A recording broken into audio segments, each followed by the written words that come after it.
రాజశేఖర్ రెడ్డి గారు ఉన్నప్పుడు దీన్ని 20 మిలియన్ టన్ల ప్లాంట్ గా చేయడానికి ప్రణాళికలు చేశారు. మరి జగన్మోహన్ రెడ్డి గారైనా చంద్రబాబు గారైనా ఒక్క రకంగానైనా స్టీల్ ఫ్యాక్టరీని ఆదుకున్న వాళ్ళ? ఈ రోజు ఇన్ని మాటలు అంటున్నారే, ఈ ఎంప్లాయీస్ కాదా స్టీల్ ఫ్యాక్టరీని ఇంతకాలం నిలబెట్టింది? 30,000 ఎంప్లాయీస్ ఒకప్పుడు ఉన్నారు, ఇప్పుడు సగానికి సగం తీసేశారు. అయినా కూడా వాళ్ళు ప్రొడక్షన్ చేస్తున్నారు. తప్పిదాలన్నీ మీరు చేసి రా మెటీరియల్ మీరు సరఫరా చేయరు, క్యాప్టివ్ మైన్స్ మీరివ్వరు, సెయిల్లో విలీనం మీరు చేయటానికి ఏమాత్రం కృషి చేయరు.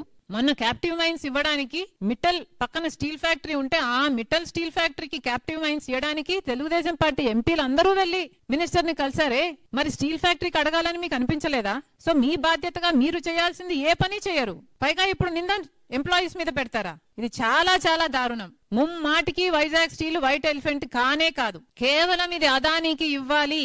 బీజేపీ మనిషి అదాని, మోడీ చేతిలో జగన్మోహన్ రెడ్డి గారైనా చంద్రబాబు గారైనా కీలు బొమ్మలే. కేవలం అదాని కోసమే వైజాగ్ స్టీల్ ఫ్యాక్టరీని మెల్లమెల్లగా కూనీ చేస్తున్నారు, రక్తం పిండేస్తున్నారు. ఇక ఈ చచ్చిపోయింది అనిపించే స్టేజ్ కు తీసుకొచ్చి దాన్ని పక్కన అదానికి, ఇప్పటికే అదాని డేటా సెంటర్ ఉంది, అక్కడ అదాని పోర్ట్ ఉంది, ఇక ఇది కూడా ఇచ్చేయాలి అన్నది వీళ్ళు చేస్తున్న కుట్ర. పక్కన గంగవరం పోర్టు కూడా ఎంత బాధాకరం అండి. రాజశేఖర రెడ్డి గారు 30 ఏళ్లలో గంగవరం పోర్టు మళ్ళీ ప్రభుత్వం చేతుల్లోకి రావాలి అని ప్రణాళిక చేస్తే సొంత కొడుకై ఉండి జగన్మోహన్ రెడ్డి గారు కేవలం 600 కోట్ల రూపాయలకి అదానికి గంగవరం పోర్టుని ఇచ్చేయడం జరిగింది. ఇది అన్యాయం కాదా? ఏ ముఖ్యమంత్రి నిలబడ్డాడండి విశాఖ స్టీల్ కోసం? ప్రతిపక్షంలో ఉన్నప్పుడు అందరూ మాట్లాడతారు, విశాఖ స్టీల్ కోసం మేము రాజీనామాలు చేస్తామంటారు, విశాఖ స్టీల్ కోసం ఉద్యమిస్తామంటారు. మరి అధికారంలోకి వస్తే ఏం రోగం వస్తుంది మీకు?